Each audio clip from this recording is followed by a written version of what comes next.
cool.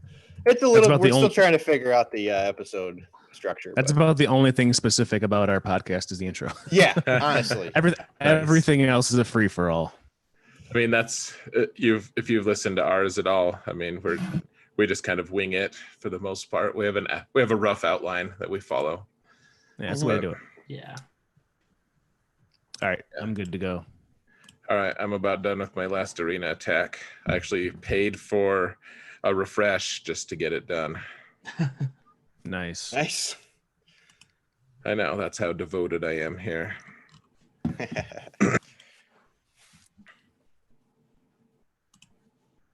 All right, cool.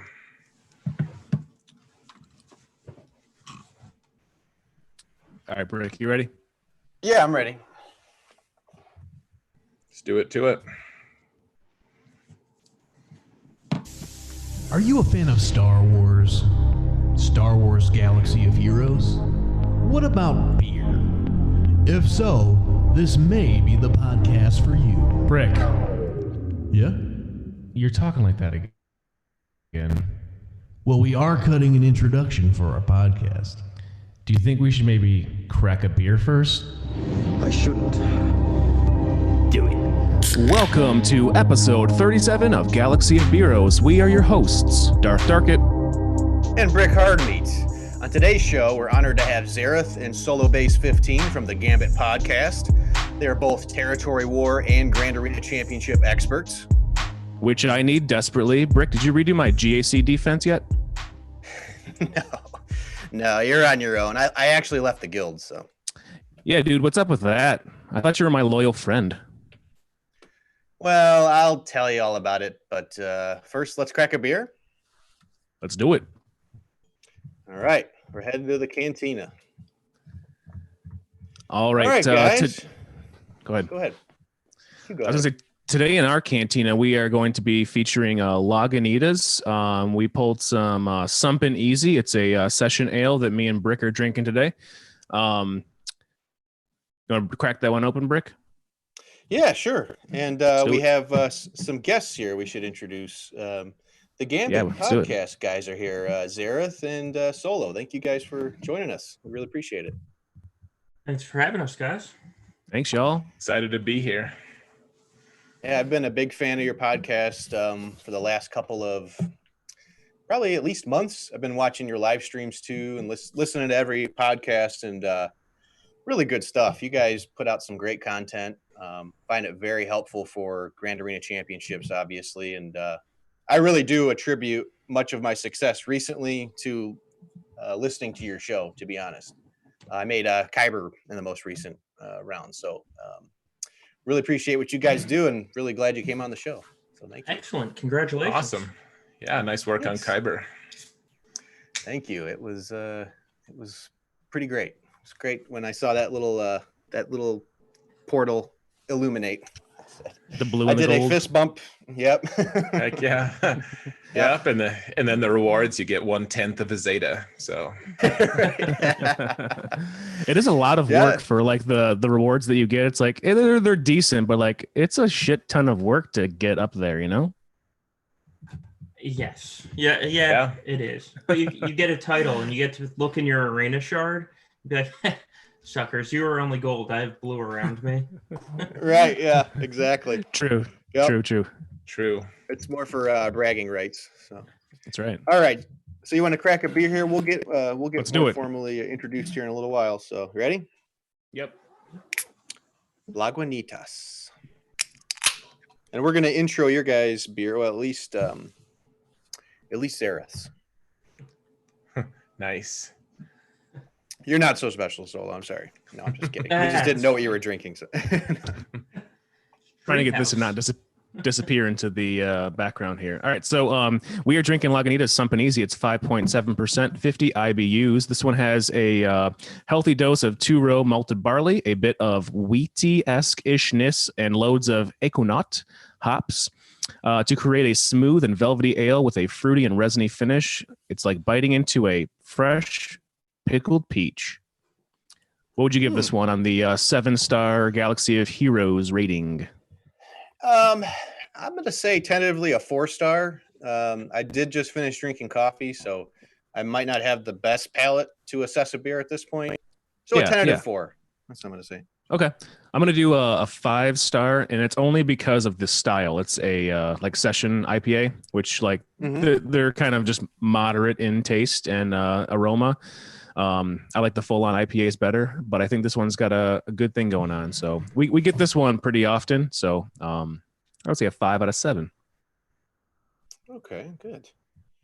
Do you want to go into the brewery? Let's get into. I can do that later. You want to do it later? Okay. Yeah. Okay. Let's get the Gambit boys their beers open so we can talk about those too. Got to get you guys hydrated here. This is important stuff. All right. So I'm trying to get a really clean crack here, right? So if I remember. Yeah. All right. Just keep it away from the mic so that you don't spray the mic like I do often. Yeah, we were laughing when I did it, so I'll have to have a redo later. Okay. All right. That works. Cheers. Cheers. Cheers. So what's that one you got there? I heard it was an IPA of some sort. Oh, yeah. It's Odell's IPA. That's one local. from your neck of the woods. Okay. So Yep. Colorado. Yep. I used to live in Fort Collins, Colorado. It's there's a lot of good breweries there. So I live in Denver now. It's not too far away, and they still distribute this far at least. So it's a good opportunity to get this. I don't think I've had it for a couple of years actually.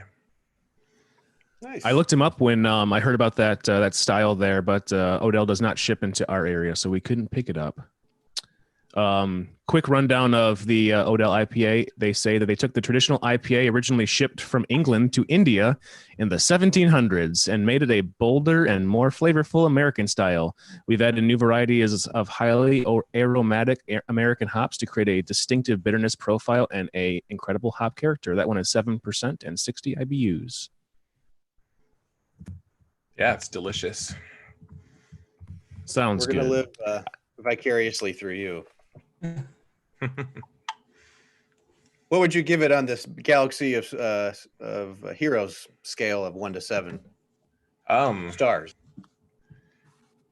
Honestly, this is one of my favorite local brews. I would say 6 out of 7. Honestly, 6 stars. Nice. Yeah, nice. Okay. Yeah. Still need 100 shards, but still good. You got to just drink 100 more, and then we'll get there. Yeah. The stars, the shards increase the more you have. Yeah, It tastes a little better. it's easier to get a How about higher you, rarity Saul? rating if the more you have. So tonight I'm drinking Treehouse Brewery. It's AAA Alter Ego. It's an upgrade off their base Alter Ego. It's a New England style IPA, 6.8%, and it's actually rated on Beer Advocate at a 100 out of 100. No so shit. I guess that puts this at a 7-star on the scale. 6 Zetas. Yes, this is the Galactic Legend right here. Yeah. That's awesome. We're planning on doing a Galactic Legends of beer at some point. We haven't decided on what beers will be in there, but we'll figure it out. Yeah, Well, that's a competition I could get down for. right. We'll gladly good. drink all the ones leading up to the legend. Right. Well, that's true. We got a relic rose. So which beer is going to be the rose? Ooh, that's a good question. Let's see. The rose has to be like old Natter style Days. light. Okay. Yeah, Natter Days. All right, so we're gonna head into our Boost, Boast, and Beer segment here. We just kind of go around the hollow table and describe things that we've done recently, upgrades. Not to spoil your guys' segment of your recent GAC upgrades, but anything you did notable. Darkit, do you want to go over what you did? Yeah, sure. I'll start. A couple of my boasts that I want to share. I took number 1 in fleet for the first time in a long time because I have my Malevolence fleet going on. I'm kind of like floating around top 10, 5 to 10, but I did hit number 1 once. I still got to work my Hyena Bomber up to 6-star, and once I get that, I think that I'll be good to go. So that's bringing crystals in where I was kind of lagging from before. Today in territory battles on the Dooku Asajj mission for the first time, I got a 4 out of 4. That Nice. one has been a struggle for me. The first time I did it without the Zeta, I got 1 out of 4. I put the Zeta on Dooku, and the first time we went through this phase, because we hold off on getting the 1-star, I got 3 out of 4, almost 4, and then this time I did a little rework and spread the stuns around better, and I was able to get the full thing cleared out. Another big boast, we talked about our territory war last time, where we had won a real close matchup, and we were in the middle of one at that point. And I'm happy to announce that we have a new win streak in the Awakened Rebels. We have won 2 in a row, and this time we did a little better. We were able to full clear the other guild with 2 hours remaining, and then the rest of us just sat and watched them try to peel away at our fleets, and they couldn't. Like, one of our fleets had like 14 holds because they just didn't have the right stuff ready to go to fight off our stuff. They ran out of gas. So, hey, Dark, your video, I think, froze. They did. They ran out of gas.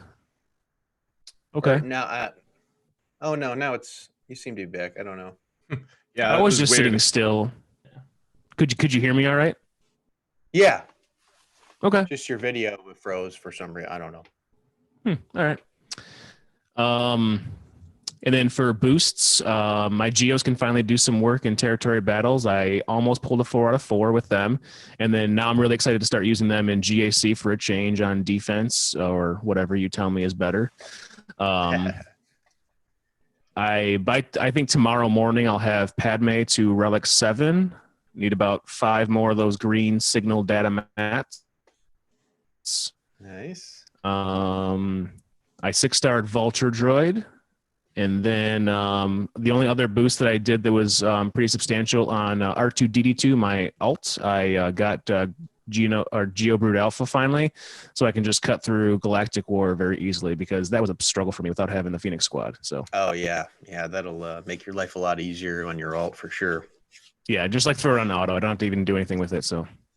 Geo's even on my alt, I have one that's like 900,000 GP. Even in Arena, I can beat Revens and Bastila teams pretty easily with it, and they're only like 78,000 GP or something. And granted, they're not like Relict or even Gear 12, most of them, maybe a handful of Gear 12s, but they're just a solid team overall. Yeah. I got 2 Zetas ready to go for him too, so we'll see. Nice. All right, I'll burn through mine quickly, and then we'll get to your guys if you guys did anything eventful. I Gear 13'd General Kenobi finally. He's now Relic 4, which is probably where he's going to stay for now. I've run out of Erodium heat sinks.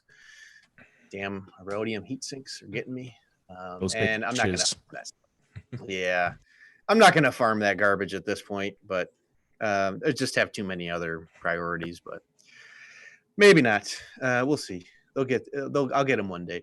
I brought B1 up to Gear 12, which is a feat of strength because he was like Gear 8. He or she was Gear 8 forever. So that's a thing. I moved up into. I didn't quit the guild, as we alluded to. That was some clickbait, and boy, are we going to get some clicks off of that! Wow. We got 7 drama. I moved up into. We're a part of a guild collective, so we have how many guilds now, Darkit? I lost count. 5 or 6? We have 6. Okay, 6. 5.5, I would say. Okay, so I moved up to Awakened Empire to help them. They were short for Dark Side Geonosian territory battles, so they're like 236 million GP, and that's exciting. I was glad to help out, and actually they achieved for the first time 9 stars in phase 3. So I was glad I could help out and set a personal record for them. Yeah, and get some great rewards, I'm sure. So and then I'm just gonna skip over the assault battles tiers because who cares. I had to Brick, I care. Oh, I care about your assault battles. You don't. It was nothing good happened, and I got frustrated and was upset that I put so much time into trying to beat the mythic tier or whatever the hell for. Is that the Night Sister one? Okay, yeah. I was using Phoenix, and I was like, whatever. Yeah, I spent a few hours remodding and trying to change out team compositions, and I'm like, what is this? What am I doing with my life? I need to stop.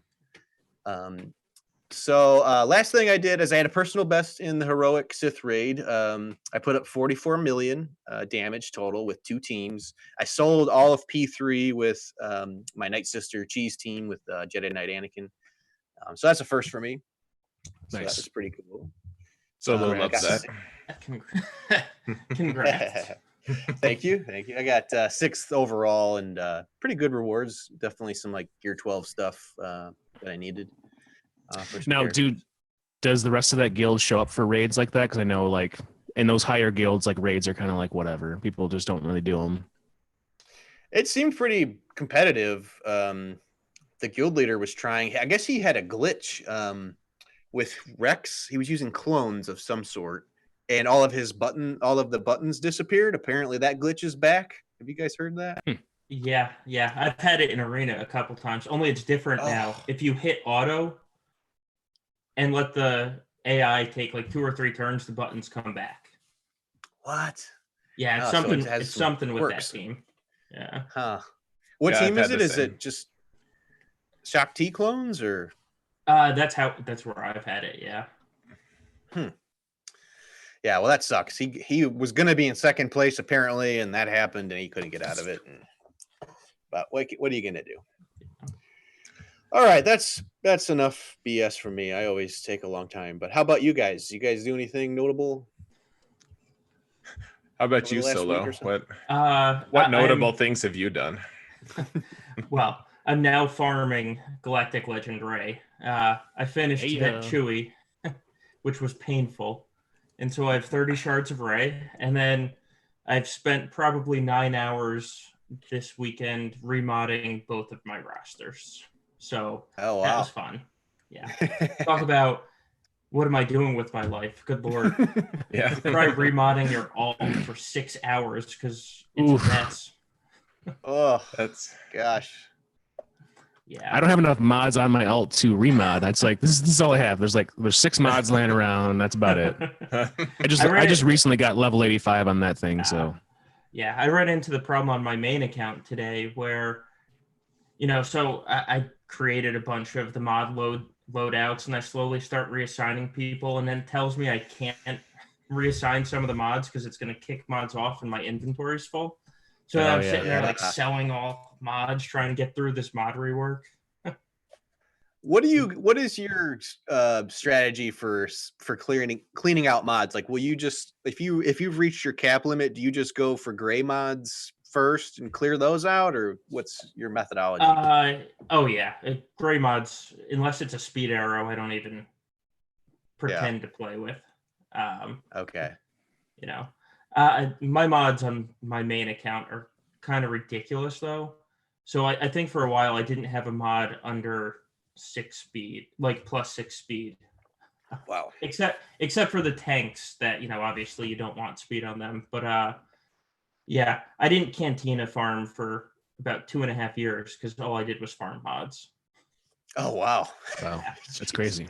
Yeah. Well, it paid off, I guess. It did. Yeah. Yeah. I recently just went through and deleted a bunch of +8 speeds on my account on my main because I don't have any +7s anymore. It's wow.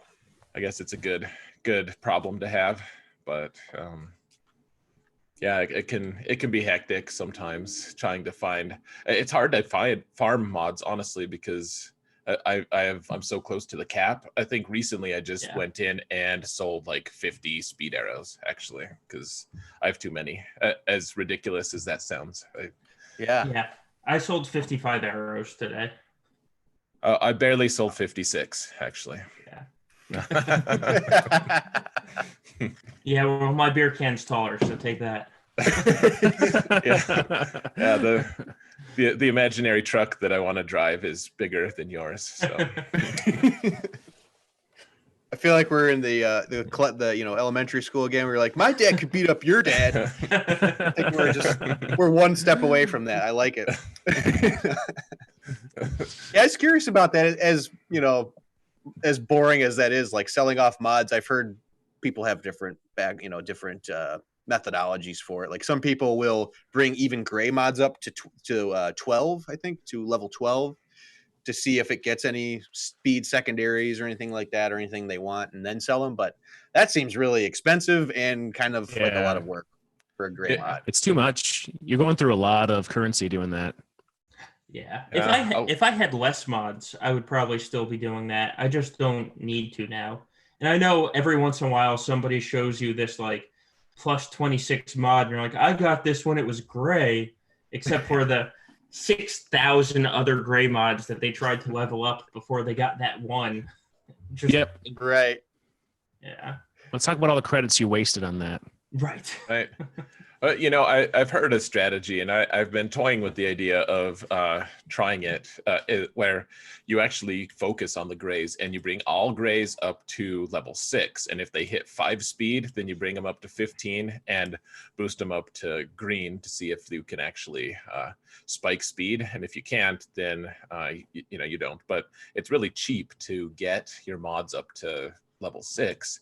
So if you can get a 5 speed on one of the first 2 rolls, then I mean, it's not necessarily a terrible investment. But at the same time, I mean, the guy who was telling me about it is I don't know if Kraken is even the right word for him. Like he's got over 120 plus speed mods. Lord. So what? It's nuts. Well, and it was like 1 month everyone was making fun of him because we were saying like, oh man, you've got this crazy roster, but your mods are bad. And then I think his pride, that was a bad move on our end in our shard, and so he went in and he spent thousands of dollars to it like over the course of a month or 2, and now he has amazing mods as well. So, wow. Yeah, you awoke the. Yeah, mistakes were made. So, yeah. Is that about it for you, Solo, or did you have anything else? No, the Galactic Legend farm has eaten literally every upgrade you can imagine. So now that that's done, I'm excited for what I can say next week. Right. Yeah. Hopefully it works out for you. Heck yeah. How about you, Zareth? So. I mean, my story's the same as Solo. I can farm Supreme Leader Kylo. So my TIE pilots are Gear 13 now. So that's a sentence I never thought I'd have to say. But, yeah, I'm a little bit, I think I'm like 1 day ahead of where Solo's at. I think I got annoyed with how slow my progress was. So I CG1 and I bought a vault, which isn't something I commonly do, but that got me to the point where I could start getting tickets. So I'm right at I have 80 shards now for Supreme Leader Kylo, and we'll see. Once I get him, I don't even know what I'm gonna do. Like the world will see how well a Gear 8 Supreme Leader Kylo is going to do in Grand Arena. So we can explore that topic. Yeah, I'm interested to hear you guys talk about it. There hasn't been there's been tons of people talking about it, I guess, but some of the the initial takes I feel like are very it's like from some of the big dogs in content creating, the Arnolds and people like that. It seems like they're very premature judgments of these characters so far, and I'm interested to see already in 2 weeks, like the opinion has completely changed, I think, or like Kylo Ren is doing he's soloing the heroic Sith raid. He is. And right. Yep. And before people were like, oh, this character, I don't know if it's worth it, guys. These Galactic Legends are a galactic failure. It's like, come on. It's been a week, or it's been 24 hours. Maybe let's give it a little longer than that. And there's no ultimates yet. Right. Well, we're talking about the same guys who went in and they had early access to Emperor Palpatine when he got his rework. And they said, sorry guys, we spent all these hours this weekend trying to actually beat the meta with Emperor Palpatine, and we can't find a team that does. It's just not good enough. It seems like it should be, but it's not. And then like when we all finally got access to that update, like instantly, that day one, people were beating the meta with it, and it was like, what's the disconnect? I don't know. Like, was their test account, like, did they have some kind of glitch, or I mean, They suck. Or Don't forget JTR was awful as well. She's garbage tune. Don't try for her. Don't even try. Yeah. Right. Yeah.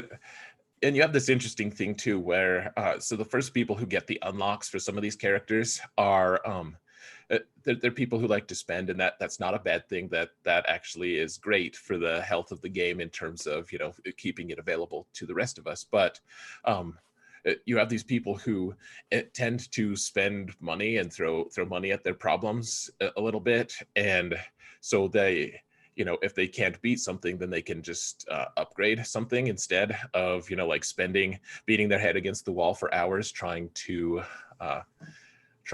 find a way to win. And that's fine. I have nothing against that, but that also doesn't lend itself well to theorycraft and trying to find a way to get the best combinations. So you have these people who have unlocked this character right away, but the theory crafters who don't necessarily spend as much money aren't quite there right away. So you get a lot of really reactionary, interesting takes on new characters.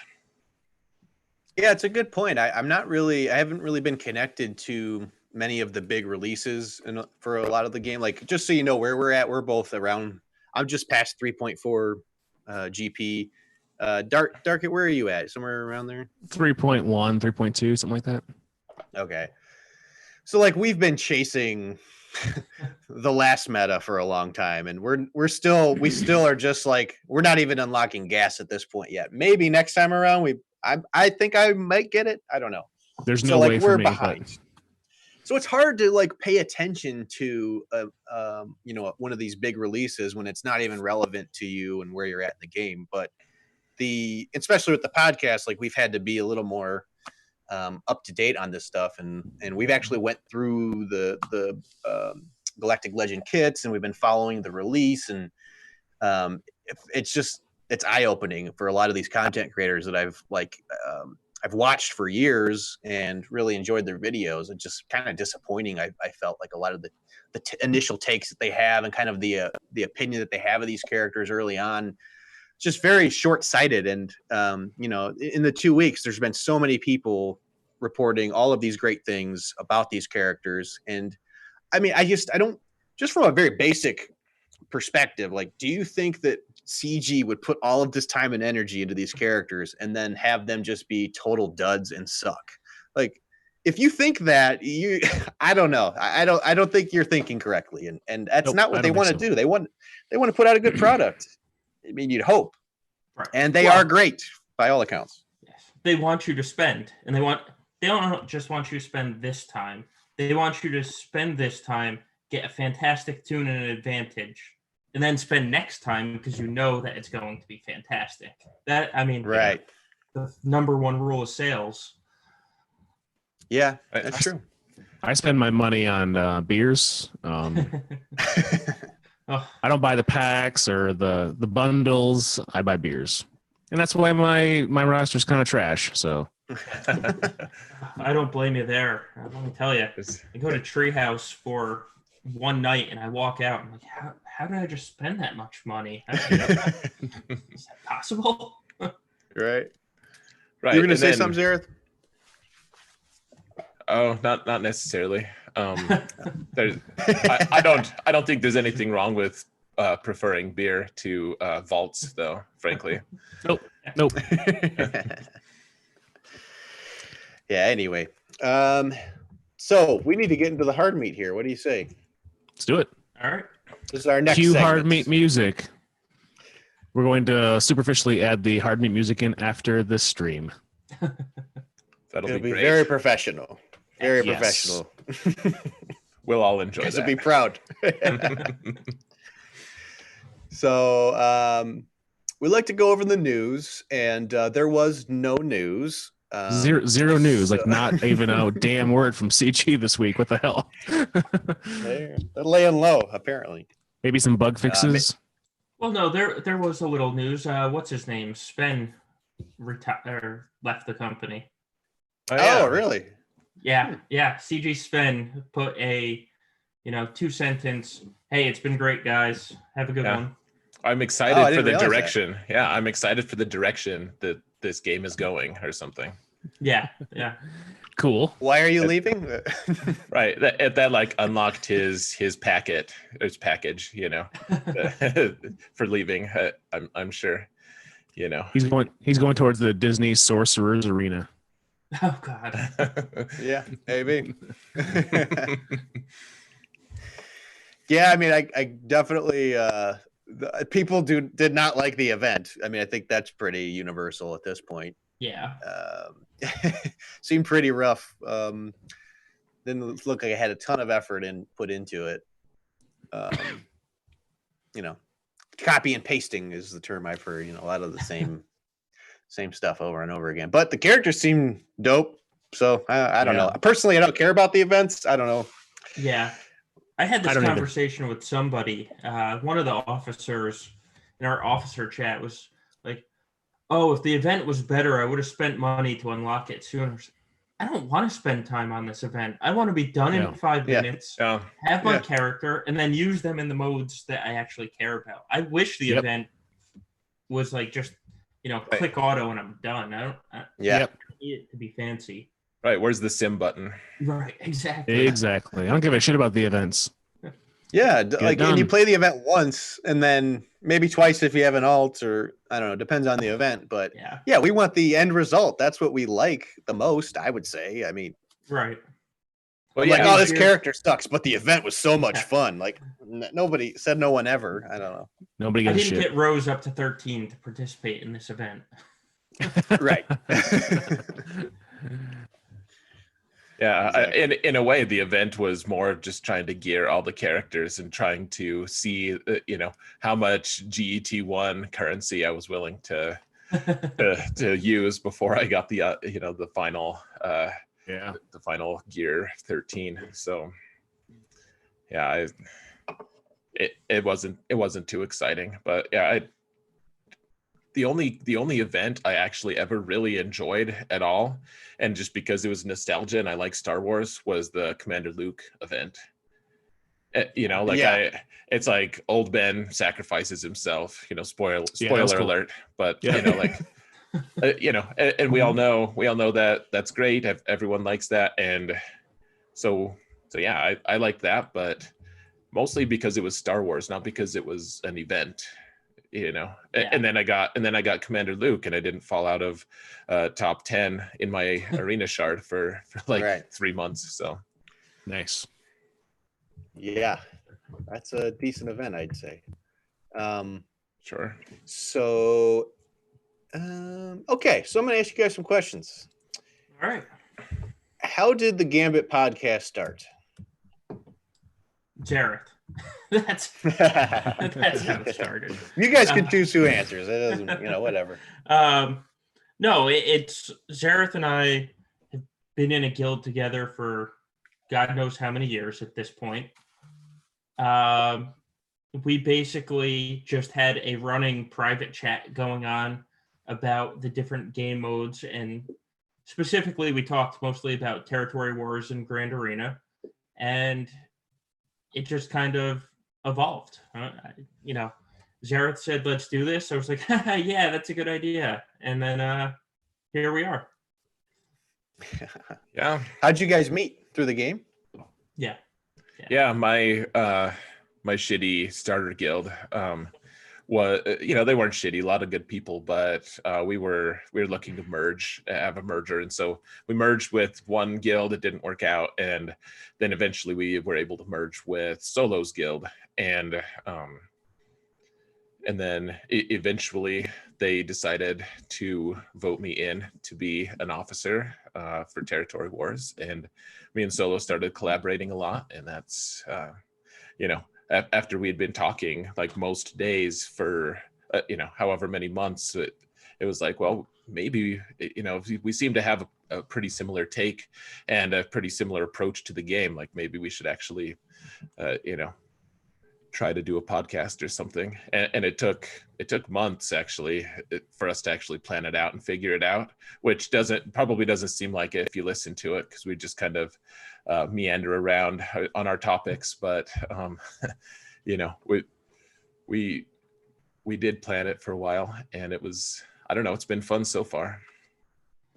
Yeah, I mean, I think the thing that's great about it, and even if you want to say it's meandering a bit, I mean, it's always great information in there. There's always something to take away from it. I think there's you guys are obviously very knowledgeable about the game, and it comes through in the podcast. And it may just seem like common universal information, some of it, but I don't know. Every time I listen, I'm like, oh, I should be doing this or that. Like I always have an aha moment or two. But yeah, I don't think you're giving yourself enough credit. You guys put out a good product. Thank you. I would say it helps out like so many players out there too, because like that kind of stuff, the PvP stuff is like some of the more stressful parts of the game. Is the stuff that like like when I'm doing territory battles, like I know what I kind of have to do. There's a strategy involved, but like with PvP, there's so much like at stake. It feels like that, like if I don't have an edge, like I know I'm going to like let the guild down if it's Territory Wars, or let myself down if it's like GAC. And with GAC, I've just kind of like taken to the point that I'm going to disappoint myself because I'm bad at it. But we're going to get to a resolution in that very soon, I think. Yes, I hope so. I think we can. I mean, I'm no expert. These guys are the experts, but I listen to the experts, and I think I've formulated a good plan for you. So we'll just say can't get any worse. Can't get any worse. Well, it's good. You guys, you're doing the right thing. You want to get better. It's not like, oh, you suck at this. Haha. It's, you want to get better at it, and it's great rewards. Well, I guess they're not great rewards, but great bragging rights at least. There you go. Right. You feel great. Yes. Pride and accomplishment can be checked off that list. So. Right. A fancy title, which I'm not going to use. I feel like that is part of the game within the game. It's like, I don't want my opponents to know that I don't want them to be Kyber woke to know that, whoa, this guy's Kyber. I really got to match my PCs here. Yeah, my next season title is Spice Freighter Navigator. So that'd be good. Yep. They're not gonna know what to think. Right. This guy a drug dealer? I don't know. Why can't you be both? So what was, being friends talking about this game, I mean, what really got you into the idea of not only doing a podcast but creating content for it more in depth with the streams? And you guys do you each do your GAC playthroughs, and then obviously that sparked a lot of other secondary content with the counter sheet and the Discord server. I mean, what made you guys want to take it to the next level and start creating all this content for the game? I think from my perspective, so I was the guild leader in our guild for a number of years. And, kind of being the guild leader, everybody comes to you because you're the focus, and you're the person that they can talk to, saying, I need advice for this, I need advice for that. And so it's honestly much easier now to point them to a video that I did than it is trying to walk somebody through a fight, because a lot of these battles aren't, like this linear flow chart of if X then Y. It's like, this giant mess of, well, if this guy has this much protection, this guy has nothing, you can kill him, but don't do it if this guy has less health, and it's just easier to show him now. So it's more work, but at the same time, it's a lot less explaining when you're doing it this way.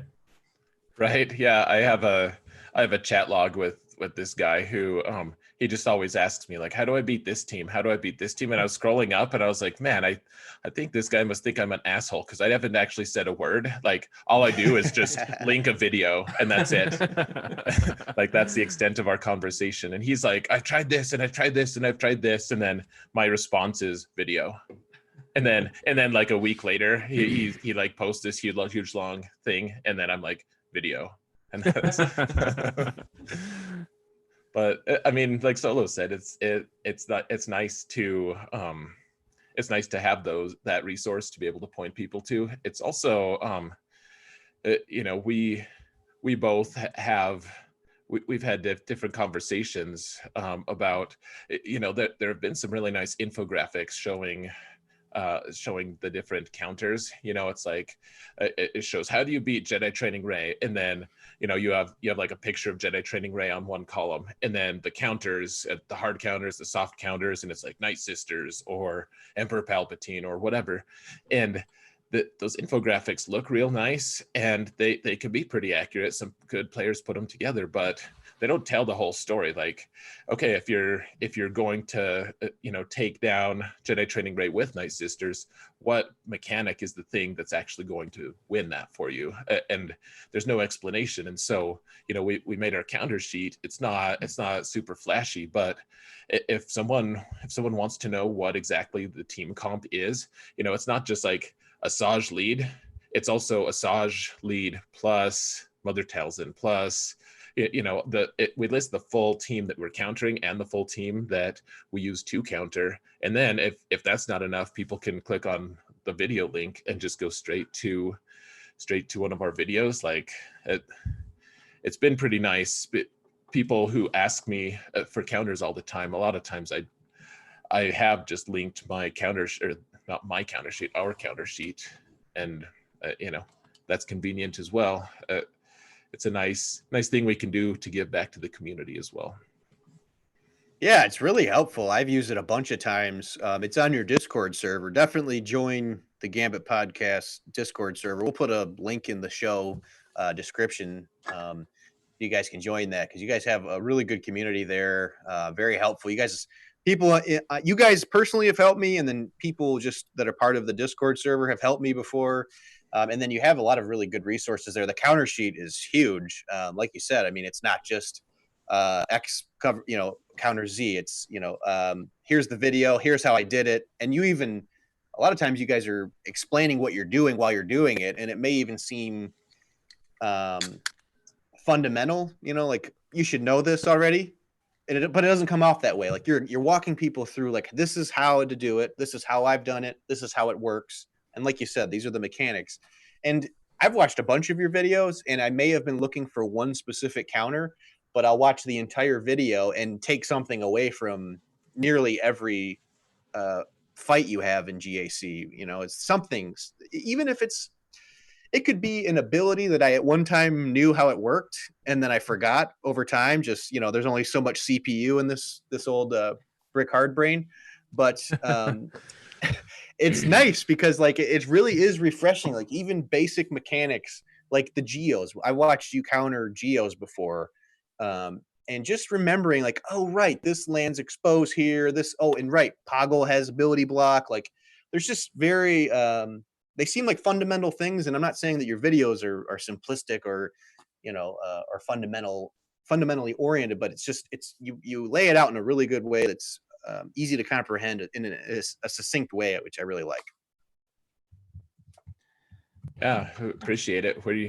It helps to have an explanation. I get so frustrated watching certain Grand Arena streams, and there are a lot of content creators who do a great job of explaining things, but there are other ones who just kind of meander their way through their fight, and they don't explain anything. And in a way it's good because a lot of the people who don't explain anything, they're also the people who don't know exactly why they're doing what they're doing. And it can be frustrating. So my goal in making my videos is just to explain, not be condescending, not try to tell people like, oh yeah, well, if you were smart like me, then you'd understand. I just want people to have a roadmap to being able to win. Like solid fundamental play is important. Yeah, and I gotta be honest. So Zareth and I do our videos differently. He has the benefit of hindsight where he actually edits his videos, but I don't have any energy to actually edit anything. So I just do it all in one take. You're gonna get what you're gonna get. And actually walking through the steps for each team is what keeps it in my mind. Because otherwise, it's very routine. It's like, oh, let me use this counter, which I've used 100 times before. Hit this button, hit this button, hit this button. Talking through it helps me remember why I'm doing something. Right. So it keeps it kind of in the front of the brain as opposed to falling out at some point when I learn something new. Yeah, exactly. Yeah, I kind of I like to compare it to. I've heard a similar principle in like martial arts. Like I'm a big fan of, or used to be a big fan of like UFC stuff and MMA, jiu-jitsu. But some of the best fighters are also trainers, and they still like will teach people, beginners off the street, beginners techniques, and a lot of times that is tremendously impactful on their game, even though they are experts and at that, black belts. And I think it's good to drill the fundamentals, and I definitely find your videos helpful for that. And of course, you guys have some great insight that's not just about the fundamentals. Like, hey, this character stuns. Like, it's it's more. There's more to it than that. You guys should check it out. Yeah. Okay, so Star Wars wise, have you guys played any other Star Wars games? I have. Most recently, what is it? Fallen Order. Yes, Fallen Order.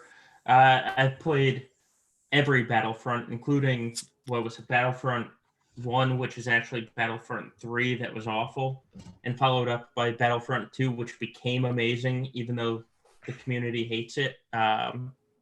So I think Battlefront 1 was my first Star Wars game. The original, Okay. Old school Battlefront. Other than this one, Empires at War is probably my favorite Star Wars game, though. Cool. Sure. So growing up, I played probably every Star Wars game available. I played a lot of them. I loved Star Wars Rebellion the best, probably. That was a great one. Good strategy game. And eventually it was pretty solvable. It wasn't that challenging after you understood what you needed to do, but still a lot of fun. Most recently, so I haven't played Fallen Order yet. I don't know if I will. I just don't know if I have time. I will probably watch a Let's Play or something at some point, or I'll buy it and play the story mode. But most recently, I played, before I played Galaxy of Heroes, I played Star Wars Uprising, which is another mobile game. Oh, okay. I haven't heard that one. Yeah, it was great. It was story driven, it was like a role playing game. Basically, it was pretty interesting. And what was it? Kaboom, some company like that. They mismanaged it. I felt like people wanted to spend money. Like I wanted to spend money, but I could never find a thing that was actually worth any money at all. And eventually, they just shut it down. And I regret that a lot. I spent a lot of time on it. I was in one of the top guilds, and it's a lot of fun. There's a lot of pressure at that level, but yeah, it was a lot of fun. I think they could have kept it going for a while, and they had some really interesting storyline, which was actually being canonized. Like they had talked to the Lucasfilm story group and had made a lot of their story canon, or all of it. So I thought it was really interesting. And when they shut it down, I was pretty devastated. And I needed a Star Wars game in my life, and Galaxy of Heroes was going on. So I got in about a year after it had started, and I've just been doing this. So. Nice. Yeah, I was always curious about that. What about favorite Star Wars film? Ooh. The Last Jedi. I will be one of the people that fights other people on Last Jedi, and it's not as bad as everyone said, but it is nowhere near the favorite.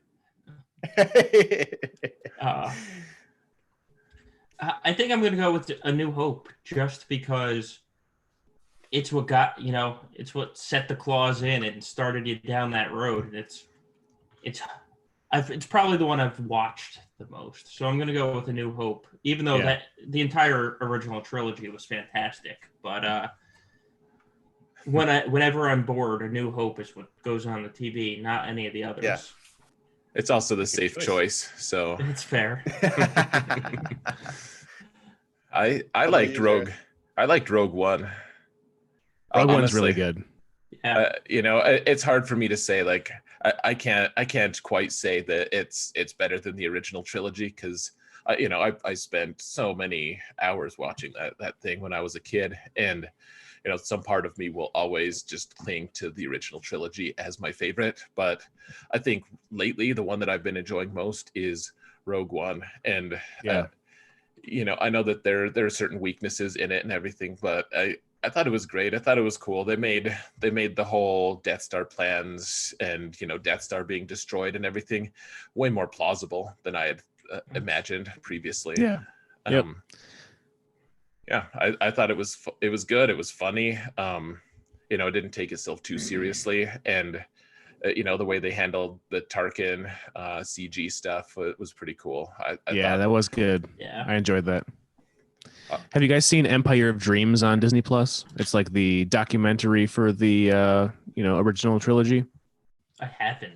Is it highly recommended? I brought it up on our last episode. I don't know if Brick probably hasn't watched it yet, but it goes into like all of the stuff with like pre-production, actual filming, like lots of good like things that you've never seen before. So highly recommend it. Empire of Dreams. Well, I know what I'm doing while I'm working from home tomorrow. Yeah, I mean it's a good long, yeah, 2.5 hour long documentary, but it's worth it. Nice. Yeah, that sounds worthwhile. How about favorite Star Wars Galaxy of Heroes squad? Oh, that's easy. The true JTR team, without a doubt. Yeah. Okay. I hung on to that way too long in the arena meta. I figured out how to beat every team you can imagine, including Night Sisters and Traya with it, just because I wanted to keep that team. So nice. Absolutely the JTR resistance. Nice. Very nice.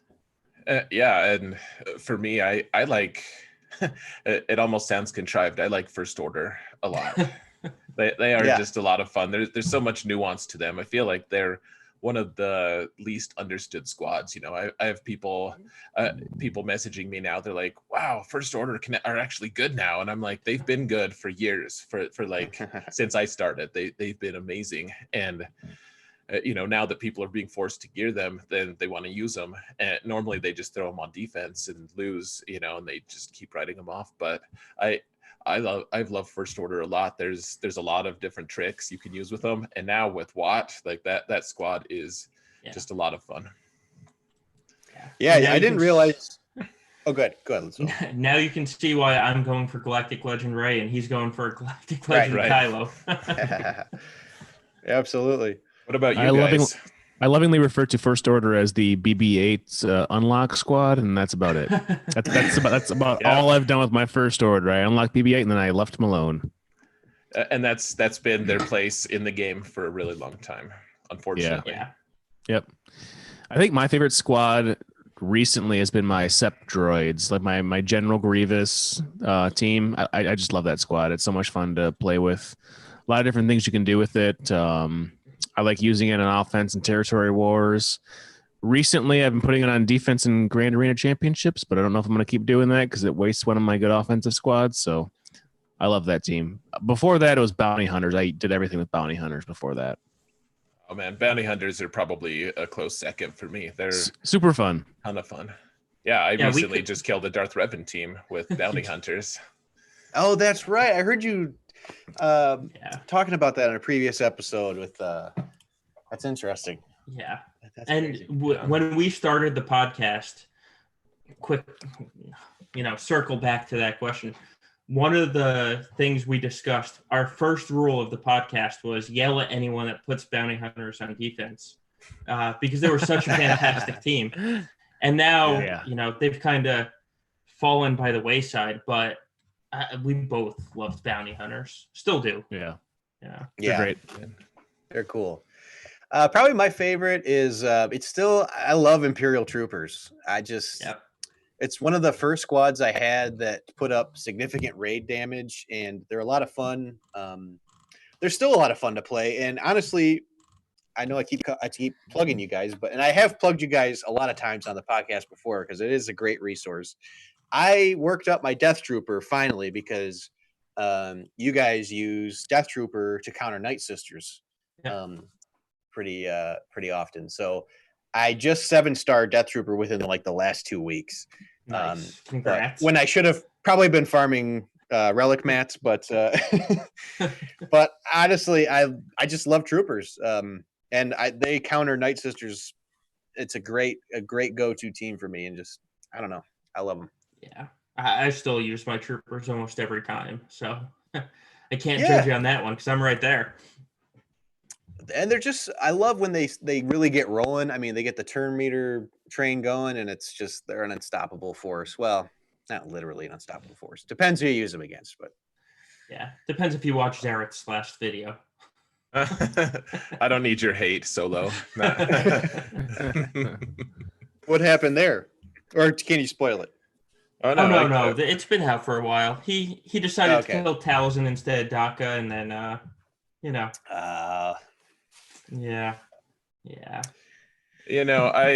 I think that it was actually. I think it was fine. My decision making was fine, but so Solo's trying to do the hindsight is 2020 thing, and I honestly think I don't know what's worse than 2020. Honestly, I don't know much about vision other than 2020 is good, but I think he's operating at worse than 2020 vision in that particular instance. All right, so we actually have a listener question here. This one is for Solo. This is directed at you. This is from listener Wampa Satchel 1080. This is a would you rather, so you can only pick one. Okay. All right. So since you love 3v3 so much, would you rather never be able to taste food again, or never be able to play 3v3 again? Oh no, I love food too much. That was a well-engineered question. That might be the first time I've ever heard Solo say something remotely positive about 3v3. That was made up. That's a lie. That's a lie. I say something nice about 3v3 every time it's done, and because I say I'm so glad it's over. It's terrible. It's the worst. I don't know why they keep doing this to us. Because people like Zareth are masochists and actually enjoy it. The only thing that I want to see out of 3v3 is like a fleet battle where you get your capital ship and you only get your starting 3 and you get no reinforcements. I want to see that happen because fleet is one of my big things. Yeah. But anytime that I'm doing any squads in 3v3, I'm terrible at it. Well, that's the irony of 3v3. The one mode that already has 3 tunes on the board and is kind of designed for it, they just give you the full complement. Yeah. Yep. At least if you're going to go all in, go all in. Throw them in there. Yeah. I like 3v3 a lot because it opens the door for a lot of theory craft because everyone's theory crafting for 5v5. And to be clear, I'd like 5v5 better than 3v3. But I do like 3v3 because no one's thinking about it all the time. There's not a ton of videos out about it. There's not a ton of stuff. And so when it's 3v3, you start being able to actually be more creative. You start seeing some really weird squads and you have to be creative to find a way to beat them. And, actually being able to solve for some of those squads is a lot of fun, and you're like, wow, I'd never never knew that Lando lead, like original Lando, could actually be good. But You're welcome.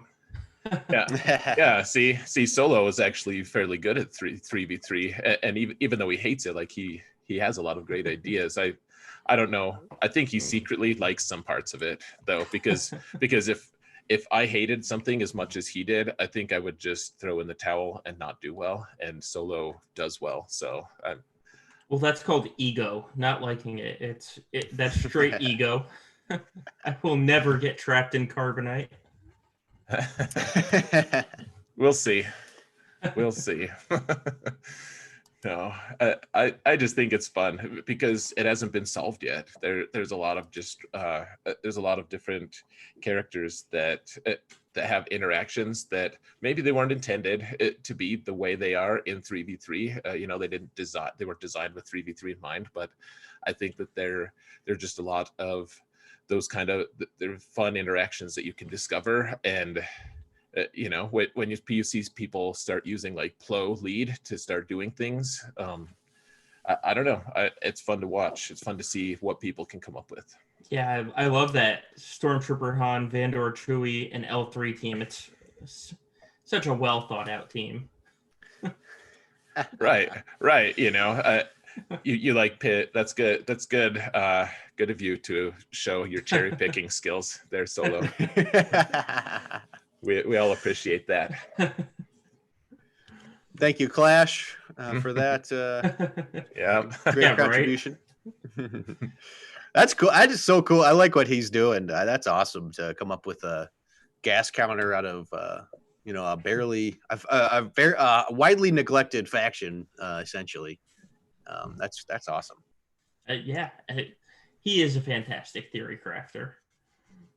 He is. He should have views, and you guys should have a ton of views. But this is the world we live in. Right. We need to pick up the production value a little bit. Yeah. That's what we need to do.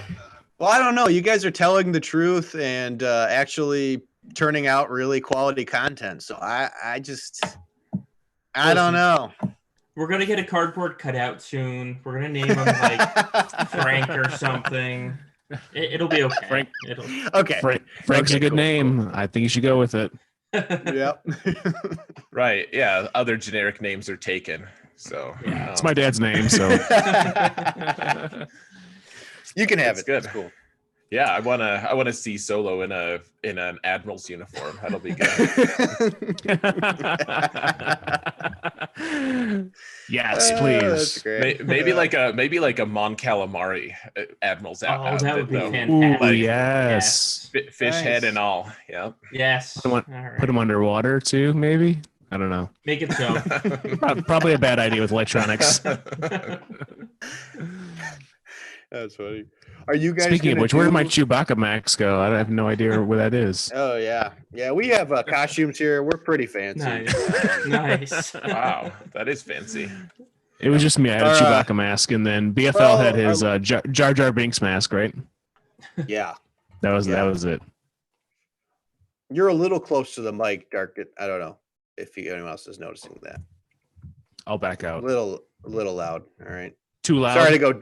Sorry to go dad mode on you during the podcast. I got you. Thanks. Back off the mic, son. No, I'm just kidding. So do you guys, speaking of 3v3, so you guys are theorizing that's probably the next one around? Probably. Yeah. Going to come back. Do you have anything? I mean, I'm sure you'll talk about it on the show, but are you guys planning anything special for this round of 3v3 as far as putting out any videos, or are you gonna have Discord stuff? I don't know. Yeah, well, we'll probably be talking about it. I can tell you I'm more active updating the counter sheet in 3v3 because I think people need it more, just because there's random teams you find. And then other than that, you'll see me every other day whining about how ridiculous it is. And then Jared's probably giving me the finger in the Discord chat.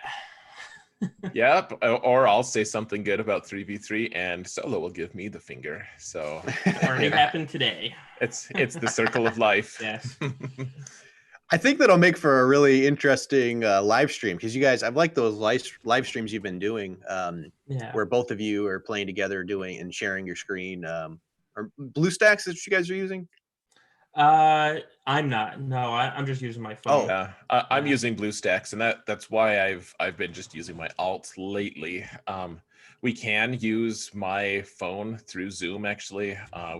We can facilitate it, but it gets a little laggy. So I've been using my alt because my first time I ever tried to use BlueStacks in Grand Arena, my alt, it crashed twice against First Order, and it was actually kind of funny because I used like Jedi Revan to kill for like a really bad First Order team, and then it crashed, so I lost that team, and they got to defend. And then I threw Commander Luke in there, and it crashed, and so they got another defend, and then I killed it with another team eventually, and ended up winning that match regardless. But like the guy who's looking at his Grand Arena history is going to think his First Order team is actually good. So next round he's like, well, gotta put my First Order team on defense. I mean, they got 2 holds, so right. And against a like all gear 12 Jedi Revan team and a gear 13 Commander Luke, like yeah, it holds against some quality shit. Oh, that's great. That's solid. Yeah. All right. I have to laugh. So we're going to dive into Darth Darkett's Grand Arena Championship history here. I'm glad you pulled the most. I'm glad you pulled the most recent one where I did the worst I've ever done in the history of GAC for myself. So thanks for that. I believe it's the most accurate. That's the only reason I chose it, and it makes me look. If you get 1 win, you are infinitely better than you were before. So my job's pretty easy here. You mean in the one that I went 0 for 3? Yes. Yep. You went 0 for 3. It's okay. You laid an egg. It's okay. It happens. It happens. We've got some. I'm sure we're going to have some good feedback for you. But first, I need another beer and probably need to hit the bathroom. I don't know about you guys. How you guys are doing? How your situation? I can use a beer. I will talk about. I'll talk about Lagunitas while you're taking a pee. Oh, perfect. I've got some notes here on Lagunitas. So me and Brick are drinking something easy from Lagunitas. Here's a little bit of their backstory. It was in Northern California in 1993. Tony McGee started brewing on a stovetop homebrew kit, and after a couple batches, some stray wort had spilled down the back. When Thanksgiving night came and the wort caught fire and burned the turkey to a crisp, Tony's wife, Carissa, kindly asked him to move his new hobby elsewhere. So he moved into an old storage shed in the town of Forest Knolls, California, next to the town of Lagunitas, which is Tony thought was a cool sounding name, which is where the name comes from. He started brewing more and more. The beer ranged from vile to repugnant. I know how that is. I've made quite a few bad batches along with Loki and Ninja. We tend to make a lot of really, really good stuff, though, too. And then came IPA, and he knew he could never go back. Eventually, Tony grew out of that space and moved just down the road to Petaluma, bringing his recipes and the Lagunitas name with him. As the brewery grew, the tribe drank the beer. I drank a lot of beer so far, so hold on, let me start over. As the brewery grew, the tribe that drank the beer followed, and we expanded our Zymurgalical reach into new territories and new beers. One morning while driving from his home to the Petaluma Brewery, Tony thought about his beer traveling to the other side of the country and realized how to get the beer fresher. The answer was Chicago. With the help from some new friends in the Windy City, 1 year later, our Pilsen-based production facility opened its doors and started brewing for the Chicagoland area and everything else east of the Rockies. Back on the west, a Seattle brew pub followed soon after, with another in Azusa, California on the way. Now, Lagunitas beer is available in 20-ish countries and growing, and whether supporting local communities by turning beer into money for the cause or simply fueling stories with songs of IPA and other fine ales, we've learned one thing. Wherever you go, beer speaks.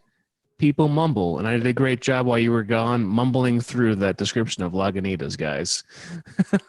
I had to restart twice on sentences.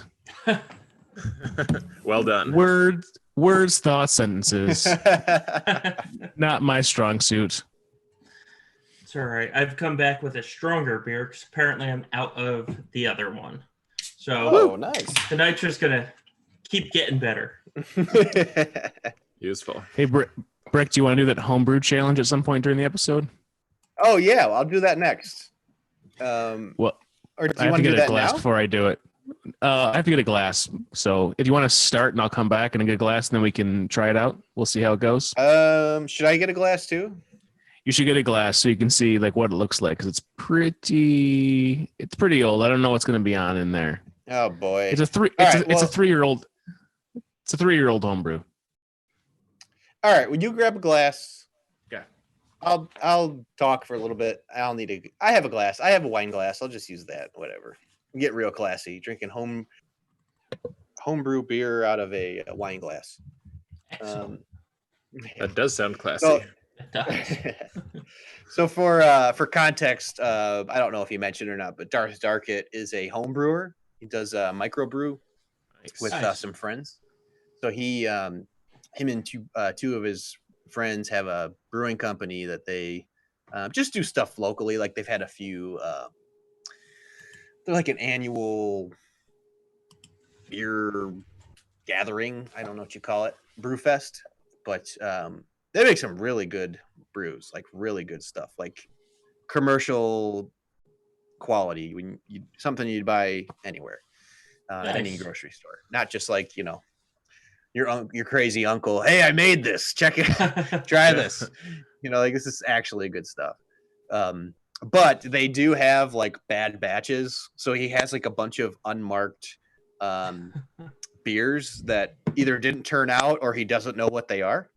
So This is one of the ones that I have no idea what it is because it's been sitting in a crate. I came across a crate of homebrew that's been sitting there for 2 or 3 years. This one has white caps. I'm pretty sure it's a pale ale, but at this point you're not going to be able to taste it or smell any of the hop aroma on it because it's over that many.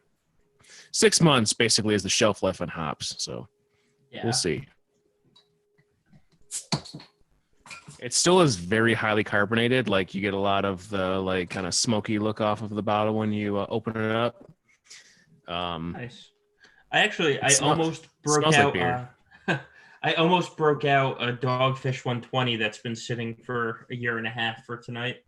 Nice. But then decided I want to be able to, stand up and walk when I was done with this. So I decided that was not the right option. Yeah, 120 is pretty boozy. Another value Solo and I don't share. I don't care if he's able to walk afterward. Bad pour, guys. Sorry. Very carbonated still. I always like to use my Corona glass during these times.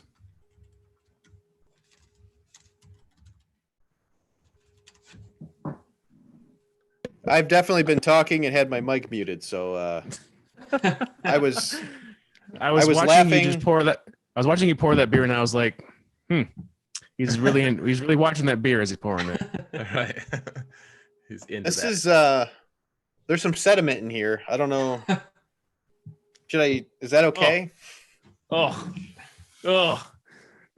God, this is bad. Is it? It's real bad.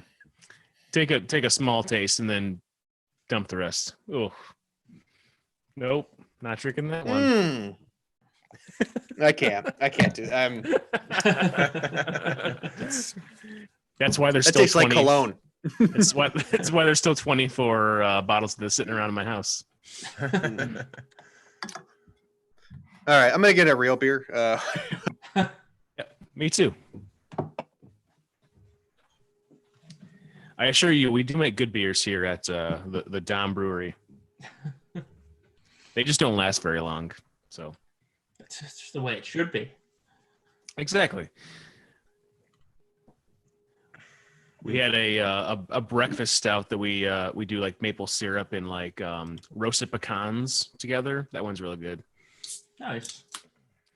I That's have one a of the couple fan friends favorites. that actually started started as home brews and now have legitimate breweries.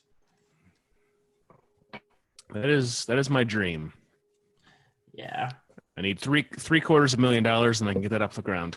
Oh, that's nothing. Yeah, easy. Yeah. I'm gonna use my stimulus check for it. There you go. So we got some people in the live chat here in YouTube. We got Will Bender. What's up, Will Bender? He's super pumped to listen. Battle Frontline, BFL, Classic Brick, and Rob Ortepan, who is a co-founder of Dom Brewing. That's right. He said it wasn't exactly great when it was brewed, referring to it was real bad, like right off the bat. So it's aged worse than it was back then. All right, so we're getting into Darth Darkett's GAC. So just again, this is not to insult Darth Darkett. He asked for help, and we're gonna try and make some suggestions to get you on the winning path. Yep. As a person who made Kyber once, I'm clearly a genius, and the authority on all things PvP. Okay. I do win sometimes. This was my worst going of all of them. So you do, and that's why I picked the worst one again, just so I could make myself look better. Thanks, I appreciate that. So no problem. So your first opponent. Do you see this person's name, Zareth? Do you have the document in front of you? If not, no big deal. Oh, yeah. I actually just searched Darth Darkett on GG. So okay. I'm looking at round 1. Darth Darkett versus Green He 11. Green Hell, Zareth. Oh, gotcha. Yeah, totally. I love the Zareth Prevails videos when you brutalize their names. That's my favorite. Yeah, it's like SAM. What is this name? Well, stand for something. Maybe not. Yeah, right. The ones that annoy me the most are the ones in different languages, because it means they win. I can't. They've outsmarted him. Right. It's the Russians, man. So on this one, you lost. You went 0-3 this most recent round. This was the March 24th recent round of GAC. Your offense stalled on a Gear 12 Zeta Palp lead Empire team. It took him two attempts to wipe out, or it took you 2 attempts to wipe out their General Grievous. They had an R5 General Grievous. So out of strengths, I'm going to go straight up corporate insurance guy on you. Your strengths and your opportunities. That's what we're going to go over. So I think your strength here was you took down their Geos easily with your Empire squad. So that's nice that you have it seems like you have a pretty solid Geo counters with your Empires. Now, as far as opportunities go, a few things I noticed. Against this opponent, I probably would not have set Jedi Knight Revan on defense personally. I probably would have used this team with a Bastila lead against General Grievous. And there's actually a document too. I don't know if you saw that, Darth Dark. I uploaded a document that showed your opponent's defense. Yeah. Because I just predicted it using the GAC history. Yeah. I don't know. Can you pull it up, or would that be hard for you to do? I can pull it on Drive. Yeah, it's on Drive. It's in the completed episodes file. Okay. It should be Green He 11's defense. It's just a blank one. There's 2. I just made a quick little Microsoft Paint infograph. It's trademarked, so don't go try spreading it, guys. Got it. Got it up right now. Okay, so that's that. I mean, damn it! I set myself up for that. All right. So yeah, I think that's a better option for countering Grievous with the Bastila lead. The other thing I noticed is I probably would not have set Ewoks on defense against this opponent. You do have really good Ewoks, but they have a pretty decent nest, and they soloed your Ewoks pretty easily for huge banners. And they actually used a Farm Boy Luke too in there to get the achievement. That's just pouring salt on a wound. But and then one thing oh good. Oh, sorry. So I think that the Farm Boy Luke thing with Nest is also really useful for his leadership is all about tenacity. And so if Nest is worried about Logray's Daze ability, which is the only thing that will really beat Nest, if Nest tries to solo Ewoks, you have to be able to Daze Nest. And the only way you do that is with high potency on Logray. So the way you counter that is you use Farm Boy Luke as lead and give Nest an extra bump in tenacity without actually sacrificing another character that would give her higher tenacity as well. Oh, interesting. I didn't realize that. I thought it was just like a haphazard. I need the achievement, so I'm gonna throw Farm Boy in there. I mean, I don't see that a lot, but that is a pretty valid way of approach. It also loses you a lot of banners. So right. And then probably my last note on this one was fleet wise. By looking at their GAC history, they did not have a Malevolence or Negotiator, so that's something I check right away to kind of see what my opponent has before I'm going in and setting my defense. Based on their fleet defense in GAC in the last, I think I went back the last two or three, or no, I went back two, the two GACs prior to this one. They consistently set a mediocre home one fleet without Houndstooth. Okay. And they consistently used a Chimera with Houndstooth and Empire ships for offense. So if I were you in this instance, seeing that, I would have set your home one with Millennium Falcon and Houndstooth on defense, because I don't think that they're going to be able to clear that ship at all for you. Probably not. And you could take theirs out pretty easily with, GOs. Whatever you want, really. You could have had your way with. So that's kind of what I took away from that first round. And I'll summarize it a little later too. Did you guys have anything to add on that, or is anything jumping out at you that I mentioned or that's flawed? No, I think I agreed most with you saying, the Jedi Knight Revenant defense is really what killed you here. Because if you can't full clear, you have to pray that your opponent can't full clear. And, well, that's not always the case. My number one kind of rule for Grand Arena is make sure you can clear and then worry about defense. Yeah. Because the thing is, if there's a team that you can't beat in the front and your teams are beatable in the front, like your opponent doesn't necessarily need to have a really strong offense. They just need to beat the team in the front and do just a tiny bit better than you. It doesn't matter. Like if you want to make Kyber and get max banners and everything, and you're like, well, I denied them a full clear, and therefore they're not going to make Kyber. Like that's a pretty small win considering you lost the match. So to me, if you can full clear, that's number one. And Solo and I are definitely agreed on that point. So yeah. Okay, cool. So round two, you played a guy named Margul. You lost 1209 to 1288, so it was fairly close. You stalled on Night Sisters, and you had to force quit. You were using Phoenix, so it seemed like you probably just ran out of steam at that point with your offense. So strengths, they couldn't beat your Jedi Knight Revan team. They failed with Gear 12 Rebels on it.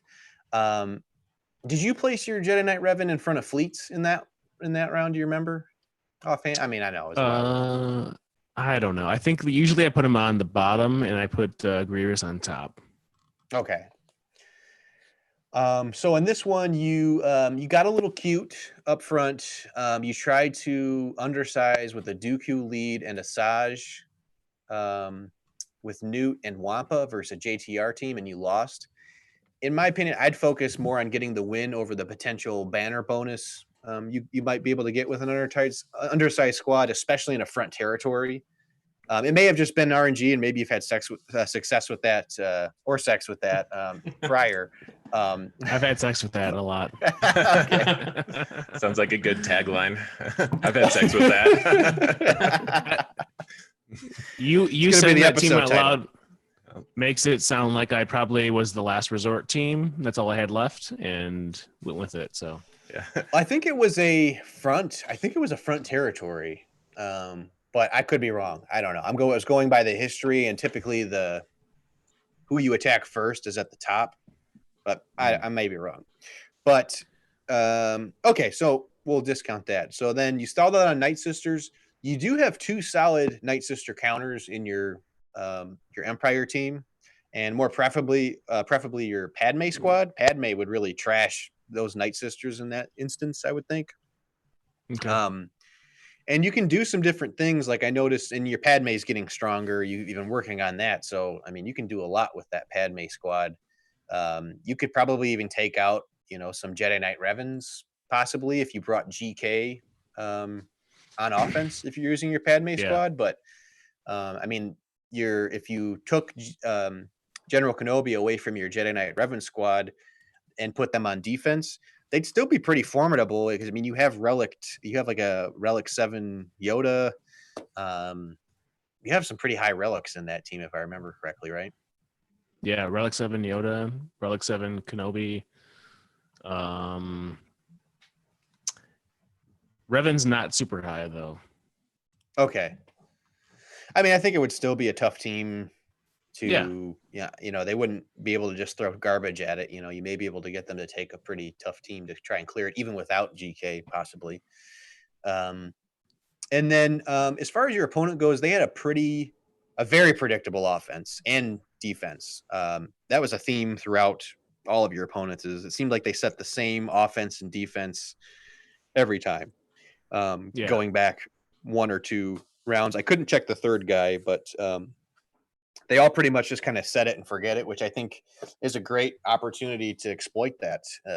If you look at their GAC history, I mean, if you know what the enemy has, you can counter it pretty easily. And so this person, they always set Jedi Knight Revan and Night Sisters on defense.